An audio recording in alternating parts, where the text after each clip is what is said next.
বা কি বলে? রাসূলুল্লাহ সাল্লাল্লাহু আলাইহি ওয়াসাল্লাম বলেছেন, বিড়াল নাপাক নয়, এটা তোমাদের আশেপাশে ঘন ঘন বিচরণকারী প্রাণী।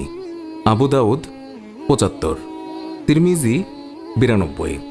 আল্লাহর রাসূলের প্রিয় সাহাবী আব্দুর রহমান রাদিয়াল্লাহু তাআলা আনহু তিনি জামার ভিতরে পোষা বিড়াল নিয়ে ঘোরাফেরা করতেন। একদিন তিনি জামার আস্তিনের নিচে একটি বিড়াল ছানা নিয়ে রাসূলুল্লাহ সাল্লাল্লাহু আলাইহি ওয়াসাল্লামের দরবারে তিনি উপস্থিত হন। সেই সময় বিড়ালটি হঠাৎ করেই সবার সামনে বেরিয়ে পড়ল।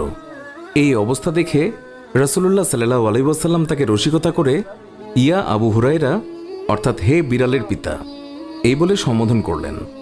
এরপর থেকেই তিনি মূল নামের চেয়ে আবু হুরায়রা নামে বেশি খ্যাতি লাভ করলেন। আর সেই দিন থেকেই তিনি নিজেকে আবু হুরায়রা নামে পরিচয় দিতে তিনি বেশি পছন্দ করতেন। আল্লাহর রাসূল সাল্লাল্লাহু আলাইহি ওয়াসাল্লাম তিনি যখন ওযু করতেন তখন নিজের ওযুর পাত্র থেকে বিড়ালকে পানি